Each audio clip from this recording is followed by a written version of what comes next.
안녕하세요. 오늘도 사연 살롱을 찾아주셔서 감사합니다. 저는 50대 여자예요. 여러분들은 하루아침에 돈벼락을 맞으면 어떠실 것 같나요?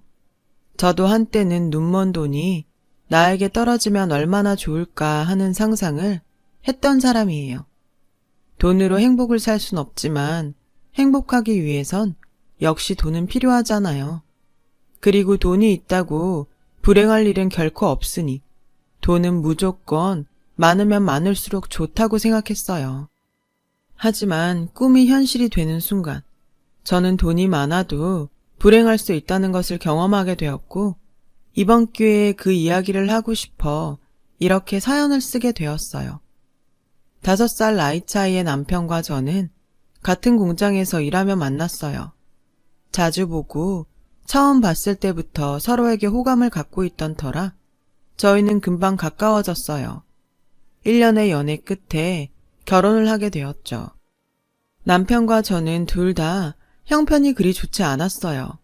저는 한때는 친할아버지의 재산으로 그럭저럭 살았지만 곧 가사를 탕진한 홀아버지와 함께 살았고 남편은 시골에 10년 된 옛날 빌라에서 아버지의 빚을 갚으며 살아가는 홀어머니와 8살 아래 여동생이 있었죠. 양가 사정이 다 이렇다 보니 저희는 조촐하게 겨우 결혼식만 올렸고 보증금 100만 원에 반지하 월세방에 신혼살림을 차렸어요. 말이 좋아 신혼살림이지 저희 살림은 단촐하게 그지없는 것들이었어요. 아무튼 저희는 그렇게 부부의 연을 시작했습니다.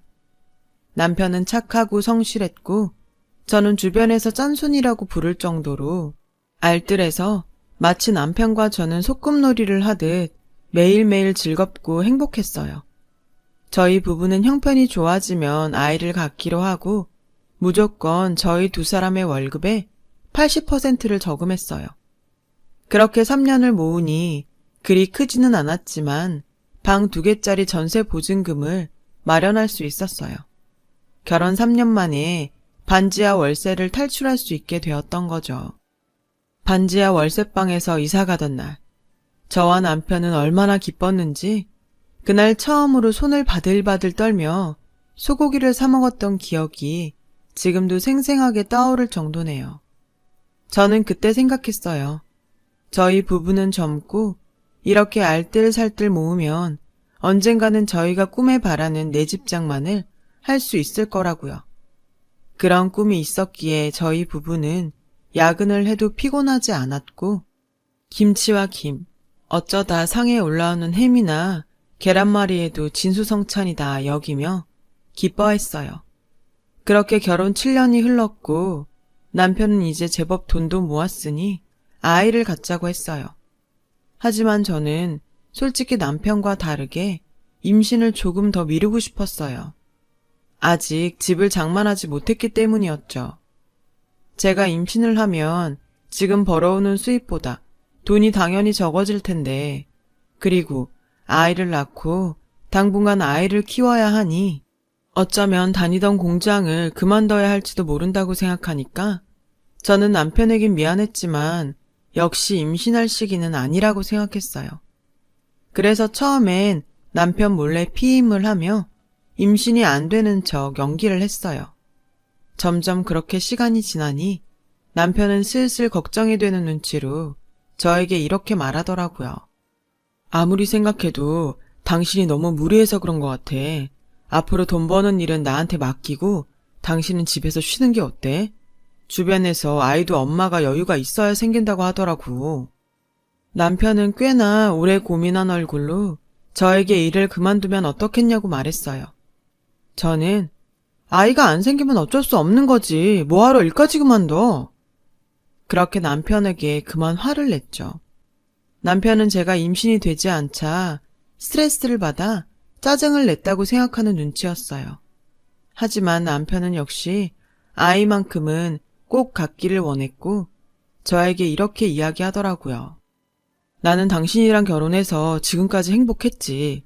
앞으로 우리 아이와도 많이 행복하고 싶어. 나도 다름쥐 남편처럼 퇴근하는 길에 아이랑 당신 생각하면서 통닭도 사고 휴일이면 동물원이나 놀이동산에도 가보고 싶어. 저는 남편의 말을 듣고 속으로 그렇게 행복하려면 돈이 얼마나 많이 필요한데 이 남자가 현실은 모르고 꿈만 꾸는구나 하며 한심하게 생각했어요.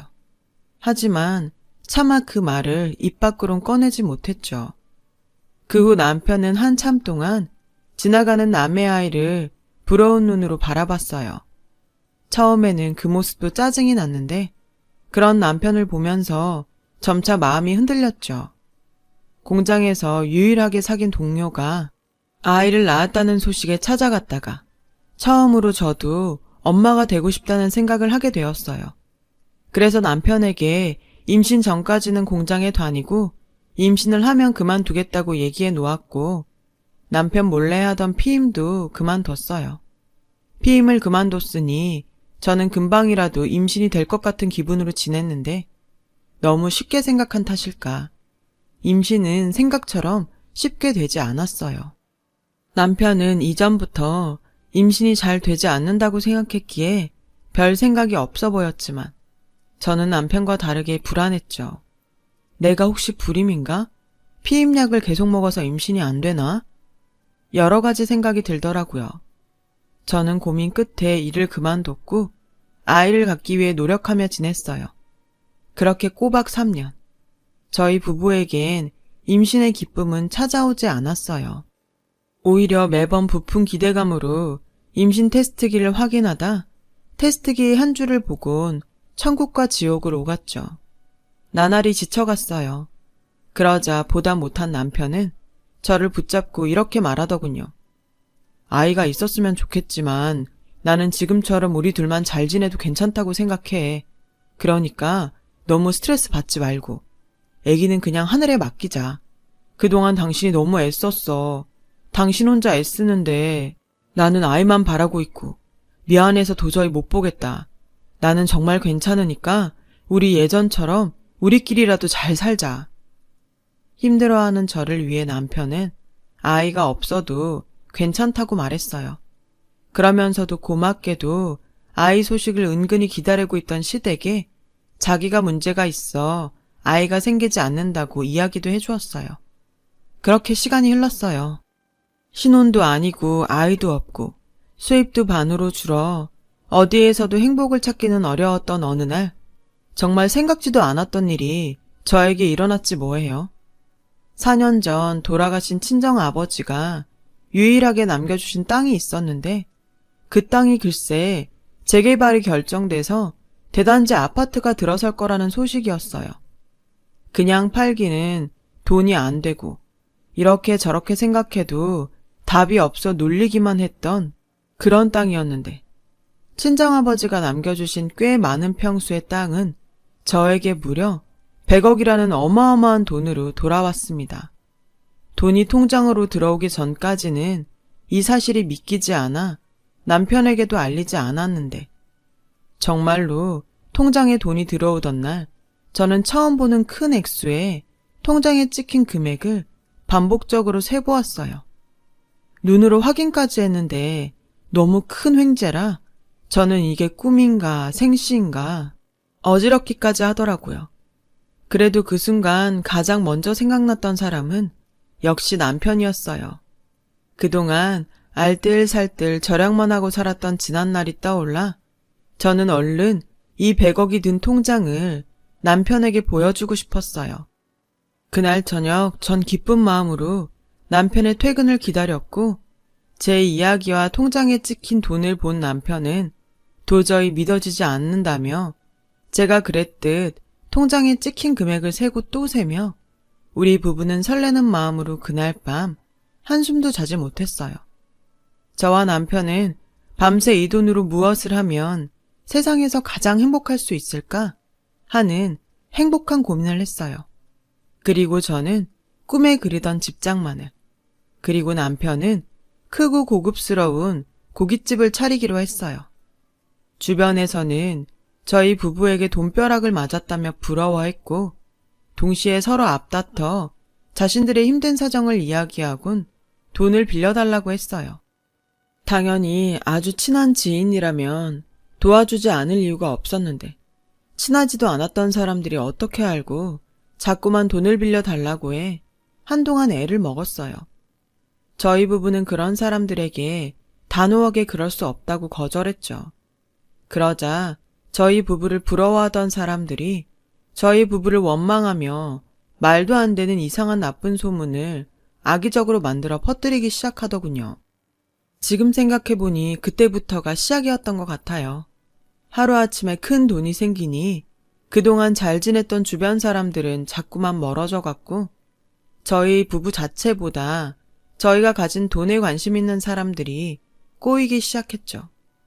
소문은 정말 무섭게 퍼져나갔고 어쩐지 주변에선 저희의 돈을 저희가 고생해서 번 돈이 아닌 운이 좋아 걷어 얻어진 돈이라며 저희 부부에게는 뭐든 바가지를 씌워도 괜찮다는 식의 이야기까지 나돌았고 저희 부부는 어쩔 수 없이 그동안 알고 지낸 사람들과 모두 연을 끊어야 했어요. 그리고 전혀 연고가 없는 지역으로 집을 장만해 이사를 가게 되었어요. 그 근방에 남편이 바라던 고깃집을 차렸고요. 남편은 매일 유명한 고깃집을 찾아다니며 비법을 배우러 다녔고 남편이 노력한 결과 저희 가게는 빠른 속도로 맛집이라는 소문이 나기 시작했어요. 저는 그때 돈이 돈을 번다는 말이 이럴 때 쓰는 말이구나 하며 땅을 남겨준 친정아버지가 얼마나 고마웠는지 몰라요.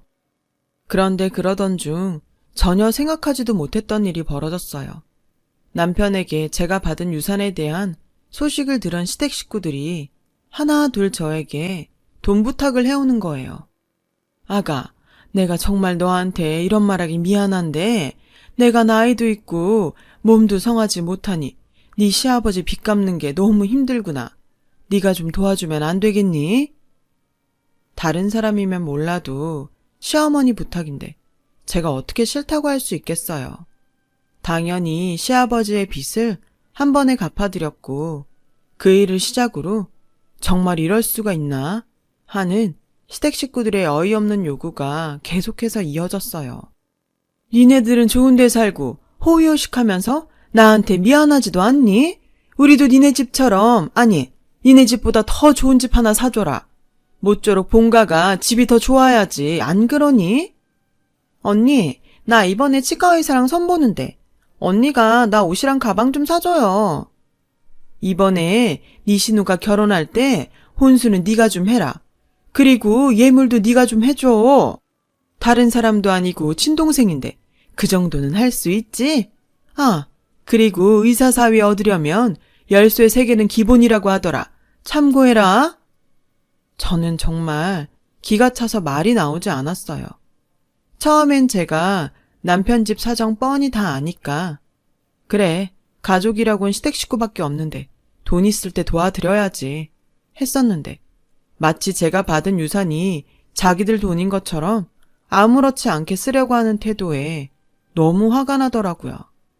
그래서 시어머니가 시누이의 예물과 혼수 이야기를 하던 날 저녁 저는 가게에서 일을 마친 남편에게 이제 더 이상 시댁 식구들에게 돈에 관한 부탁은 들어주지 않겠다고 말했습니다.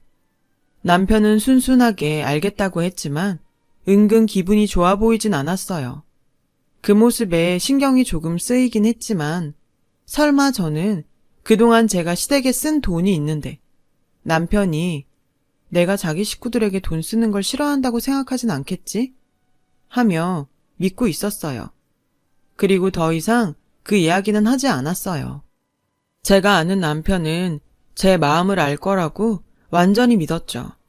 하지만 시간이 흐르고 남편이 변했다는 걸 알 수 있었어요. 나름 동네에서 맛있다고 소문이 났던 우리 가게에 어쩐 일인지 조금씩 손님이 끊기기 시작했고 저는 그 이유가 궁금했던 고민 끝에 점심시간에 맞춰 가게에 가보았죠. 그동안 남편이 알아서 잘 운영하고 있던 가게는 제가 예고도 없이 방문하자 종업원들이 깜짝 놀라는 눈치였고 가게 어디에서도 남편의 모습은 보이지 않았어요. 알고 보니 매일 아침 가게로 출근하던 남편은 저에게 거짓말을 한 거였고 한참이나 가게에 나오지 않고 있는 상태라는 거예요. 그렇죠. 문제가 있었던 거죠. 주인도 관심을 안 가지는 음식점에 누가 관심을 가지고 오겠어요. 주인이 안 나오니 그 가게는 뻔한 거죠. 저는 그 순간 정말 설마 했어요. 남자가 갑자기 큰 돈이 생기면 없던 허영심도 생기고 유혹에 잘 넘어가 바람을 피기도 한다는 말을 듣곤 했거든요. 저는 그날로 제발 아니길 바라며 다음 날 출근을 한다는 남편의 뒤를 밟았어요. 그러자 저와 상의도 없이 집과 떨어진 유료 주차장에서 외제차로 바꿔 타는 남편을 보게 되었습니다. 곧이어 골프장의 모든 장비를 다 갖춘 남편을 목격하게 되었어요. 놀랐지만 한편으로는 그래, 바람만 피지 말아라 하며 간절하게 바랬죠. 남편은 그런 저의 간절한 바램을 한순간에 부셔버렸어요. 골프장에 들어간 남편은 저보다 한참이나 어린 여자와 당연하게 스킨십을 하더라고요. 남편이 쓴 카드 내역서를 살펴보니 남편의 외도는 사실이었어요. 저는 그 순간 남편과 시댁 식구들이 모두 괘씸하게 느껴졌어요. 지가 누구 돈으로 인생이 폈는데 정말 그동안 아무것도 모르고 예전의 남편 모습만 생각하며 순진하게 속았다는 것이 저 자신도 용서가 되지 않았어요. 저는 그 길로 변호사 사무실에 가서 이혼 상담을 했어요. 당연히 이혼은 제가 무조건 유리했고 그날 저녁 바로 남편에게 이혼 서류를 내밀었어요. 싹싹 빌어도 모자랄 남편은 참 어이없게도 마치 제가 이혼하자고 말해주길 기다렸다는 듯 단번에 그러자고 하더군요. 저는 남편의 그 뻔뻔하고 당당한 태도에 또 한 번 속에서 열불이 올라왔는데 이 남자가 하는 다음 말이 더 가관이었어요. 이혼할 때 당연히 재산 분할하는 거 알지? 50대 50으로 하자. 진짜 기가 막힌다. 재산 분할? 그 돈이 당신 돈이니? 우리 아버지 땅 팔아서 생긴 돈이잖아. 당신이 무슨 자격으로 그 돈을 달래? 누구 돈인 게 왜 중요해? 당신과 나 부부고 그 돈은 우리 부부 돈이니 나누는 게 당연하잖아. 그리고 내가 놀았어? 나도 가게에서 일해서 돈 벌었잖아. 그래서 꼴 같지 않게 외제차 타고 골프 치면서 여자랑 바람 폈니? 그런 사람을 뭐라고 하는지 알아? 유책 배우자. 당신은 나한테 어떤 것도 요구할 수 없어. 그래서 지금 나한테 한 푼도 못 준다는 거야? 당연하지. 그것뿐인 줄 알아? 내가 그동안 당신 집 빚 갚은 거랑 당신 동생 시집 보낼 때 해준 혼수랑 예물까지 싹 다 돈으로 환산해서 청구할 거야. 제 말에 남편은 아무 말도 하지 못했어요. 보아하니 거기까진 전혀 생각하지 못한 눈치였죠. 그리고 다음 날부터 남편은 마치 꼬랑지 내린 개처럼 제 눈치를 살폈어요. 다시 가게 일을 하며 예전의 모습으로 돌아가는 듯 했어요. 내가 잠깐 미쳤었나 봐. 미안해 여보. 나 다시 예전처럼 가게 일 열심히 하고 한눈 안 팔게. 엄마랑 민영이도 당신한테 얼마나 고마웠는지 몰라. 그러니까 그만 화 풀고 나 한 번만 봐줘. 나이 먹어 남편이 마누라한테 잘하며 분명 남편이 젊었을 때 꽤 마누라 속을 썩인 거라고 하던데. 남편은 그 사건 이후로 저에게 무조건적인 복종을 하며 마치 처음부터 애처가인 양 저를 챙겼죠. 처음엔 남편에게 당한 배신감에 저는 마음의 문을 꽁꽁 닫아버렸고 주변에선 저희 부부의 사정도 모르면서 남편이 저렇게 잘하는데 제가 너무하다고 떠드는 소리가 들려왔어요. 그리고 한 가지 일이 벌어졌어요. 너 정말 해도 너무한다. 아무리 네 아버지 유산이지만 어떻게 네 신랑 이름으로 된 재산이 하나도 없냐? 남자가 자기 앞으로 아무것도 없는데 어떻게 사업을 하겠어? 내가 우리 아들 기죽고 사는 거 생각하면 속이 다 타서 쟤만 남았다. 엄마, 그만하세요. 이 사람이 유산으로 받은 건데 왜 내 이름으로 해요? 당연히 다 이 사람 앞으로 해야죠. 나나 엄마나 다 이 사람 덕에 사는 사람이니 그런 말 하지 말아요. 저는 시어머니의 말에 정남이가 뚝 떨어졌는데 또 남편의 저런 저자세의 모습엔 조금 마음이 불편했어요. 그렇게 시간이 흘렀고 남편은 여전히 반성하는 듯 성실한 모습과 저에게 잘하려고 노력했어요. 시간이 시간인지라 저는 견고하게 닫혀있던 마음을 조금씩 풀기 시작했죠. 그리고 마음속으로 그 사건이 있었으니 남편이 무서워서라도 다시 지난날 같은 실수는 하지 않을 거라는 생각에 남편을 용서해주기로 마음먹었죠. 그런데 그런 제 마음을 비웃기라도 하듯 정말 예상하지 못했던 장소에서 남편의 실체를 보게 되었어요. 미안하다며 외제차와 여자를 정리했다고 말한 남편은 여전히 그 차를 타고 다녔고 제가 봤던 그 어린 여자와 아파트 모델하우스를 둘러보고 있었어요. 자기야, 정말 나 이 집 사주는 거야? 당연하지. 내가 우리 자기한테 거짓말하는 거 봤어? 자기 와이프 알면 가만히 있지 않을 텐데. 괜찮아? 걱정하지 마. 오빠가 다 생각이 있어. 우리 자기는 그냥 오빠만 믿고 행복하기만 해. 우리 얼른 이 집에서 예쁜 아기 낳고 행복하게 살자. 저는 두 연놈들의 대화에 손이 바들바들 떨렸어요. 사실 시어머니 성화도 있고 무엇보다 남편을 다시 믿어보기로 했기에 가게 명의를 남편 앞으로 바꿔줬거든요. 그뿐만이 아니었어요. 남편에게 가게 운영하면서 돈 걱정하지 말라고 가지고 있던 유산의 일부도 남편 통장에 넣어줬어요. 제가 충격에 간신히 버티고 있을 그쯤 저는 더 이상 그곳에 두 다리를 붙이고 서 있을 수 없었습니다. 야야, 집은 다 둘러봤어? 두 연놈에게 시어머니는 반갑게 다가갔고 시어머니는 남편의 상간녀를 마치 며느리처럼 대하며 연신 상간녀의 손을 꼭 붙잡고 있었어요. 내가 자손이 없어서 잠도 못 잔다. 옛날 같으면 벌써 소박 맞을 일이지. 네가 부디 우리 집 대를 이어다오. 걱정하지 마세요. 다만 저는 첩은 싫어요. 안다마다 조금만 기다려라. 다 돼간다. 지금 생각해보면 그때 제가 모델하우스 구경을 간 것이 저에겐 천운이었고 저는 당장이라도 그들을 응징하고 싶었지만 그 마음을 꾹 참았어요. 그리고는 태어나 처음으로 심부름센터라는 곳을 찾아가 이 몰상식한 것들이 벌이고 있는 모든 일을 알아봐 달라고 했어요. 그 결과 저는 남편이 제가 상속받은 유산을 이혼하며 나눠 가질 방법에 대해서 여기저기 알아보고 다녔다는 것을 알게 되었어요. 명의가 자기 앞으로 되어 있지 않는 한 불가능하다는 결과에 어떻게든 자기 명의로 재산을 돌리려고 온갖 수작을 부리고 있다는 것까지 모두 알게 되었죠. 그중 정말 소름은 설마 했던 그 일의 중심에 저희 시어머니가 있었다는 거였는데요. 찢어지게 가난했던 이 거렁뱅이 같은 것들이 돈맛을 보고 눈이 뒤집힌 꼴이었어요. 저는 제가 그동안 이 거렁뱅이들한테 쏟아 부은 것들을 되찾아올 방법을 생각해야 했어요. 그래서 달력을 뒤져보며 한 가지 묘책을 생각해냈죠. 그 묘책을 실행할 때는 다음 달 있을 시어머니 생신이 디데이였어요.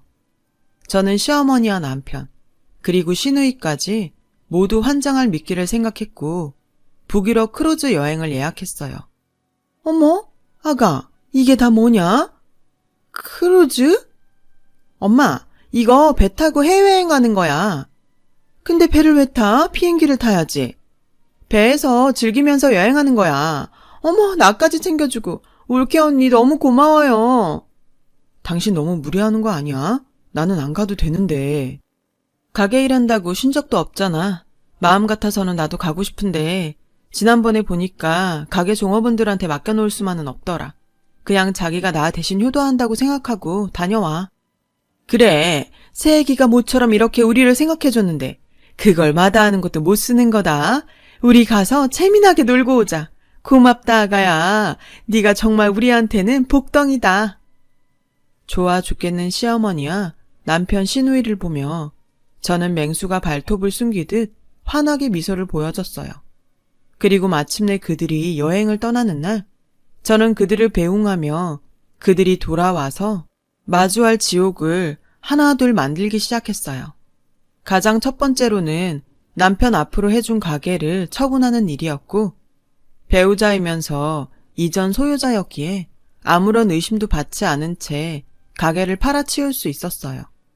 저는 최대한 빨리 잔금을 받기로 하고 곧이어 시댁 본가로 내려가 시어머니가 살고 계신 아파트를 내놨어요. 집을 사드릴 때 명의는 제 앞으로 해놓은 것이 정말 다행이 아닐 수 없었어요. 그 집 역시 잔금을 최대한 빨리 받기로 하면서 저는 그들이 떠난 보름 만에 제가 그동안 퍼날랐던 돈을 회수하는 데 성공했습니다. 그중 가장 애를 먹었던 건 시누이의 예물과 혼수였는데 저는 모든 준비를 마치고 매제를 찾아가 이렇게 말했어요. 알고 계실지 모르겠는데 제가 시누이 결혼할 때 해준 게 좀 많아요. 집, 차, 병원. 그게 다 저희 아버지가 남겨주신 유산으로 산 것들인데 제가 이혼을 하면 법적으로 시누이가 저에게 다 돌려줘야 한다고 하더라고요. 어떻게 매제가 저한테 다시 돌려줄래요? 아니면 그거 다 갖고 저희 시누이랑 이혼할래요? 시누네 내외의 부부애는 예상했던 것처럼 참 얇았어요. 매제는 저의 말에 받은 것들을 돌려줄 수 없다며 신우와 이혼을 하겠다고 했고 신우가 오기 전에 이혼 소송을 하겠다고 했어요. 저는 남편이 귀국하기 하루 전 마지막 통화를 했고 핸드폰도 없이 캐나다로 넘어갔어요. 아무것도 모르고 귀국한 남편과 시어머니 그리고 시누이는 한순간에 알거지와 이혼녀가 되었고 가진 것도 갈 것도 없는 처지에 놓인 그들은 제 돈에 눈이 멀어 왕래도 거의 하지 않았던 친척집을 전전하며 저를 찾느라 혈안이 되어 있었어요. 시누이와 이혼한 매제는 저희 좋은 정보통이었죠. 저는 캐나다에서 그들이 허우적거리는 지옥 소식을 들으며 이제까지 누리지 못했던 여유를 누려봤어요. 그리고 그동안 당한 호구짓과 배신감을 치유받았죠. 저는 관광비자가 끝나는 날 한국으로 돌아왔고 남편과 이혼 소송을 시작했습니다. 그리고 오랜만에 법정에서 남편을 보게 되었어요. 너 내가 죽여버릴 거야. 내 돈 내놔. 첫 사기꾼 같은 년. 네가 우리를 속여놓고 얼마나 잘 사는지 내가 두고 볼 거야. 남편은 거의 미쳐서 저를 보며 법원에서 죽일 듯 소리를 질렀고 방청석에 있던 시어머니 역시 마치 사기꾼을 본 듯이 눈이 뒤집혀 있었어요. 판사님은 이 모든 광경을 보고 저에게 이혼 소송 승소라는 선물을 주셨어요. 한때는 아무것도 없어도 행복했던 부부였는데 저는 이혼을 하고 홀가분한 동시에 마음이 생각처럼 좋진 않았어요. 그리고 재판 결과를 받아들이지 못하는 남편을 보고 어쩌면 남편은 그 독과 같은 돈의 맛에 다신 예전에 착하고 성실한 모습으로는 돌아갈 수 없을지도 모른다는 생각을 하면서 아이러니하게도 반지하 월세방을 탈출하면서 먹었던 소고기 생각이 났어요. 만약 드라마 같은 돈벼락이 저에게 떨어지지 않았다면 저는 지금 어떻게 살고 있을까요? 돈이 있으면 당연히 행복할 거라고 생각했는데 뜻밖의 떨어진 돈벼락은 전혀 예상하지 못한 행복과는 거리가 먼 결과를 가지고 왔어요. 다 제가 부족한 탓이었겠죠. 저는 아버지가 남겨주신 돈으로 자선사업을 준비하고 있어요. 제가 가진 돈이 더 이상 독이 되지 않길 바라며 부디 여러 곳에서 좋은 영향을 끼쳤으면 좋겠어요. 세상엔 돈보다 중요한 것들이 많은 것 같아요. 그리고 지금은 그런 것들을 많이 발견한 사람이 어쩌면 정말 행복한 사람이 아닐까 생각하고 있습니다. 부디 지금 저의 이야기를 들어주신 분들은 돈보다 소중한 행복을 많이 발견하시길 진심으로 바라며 지금까지 제 이야기를 들어주셔서 고맙습니다. 여러분, 사연 댓글에 응원과 현명한 조언 부탁드려요. 좋아요와 구독은 저에게 큰 힘이 됩니다. 오늘도 좋은 일 가득하세요.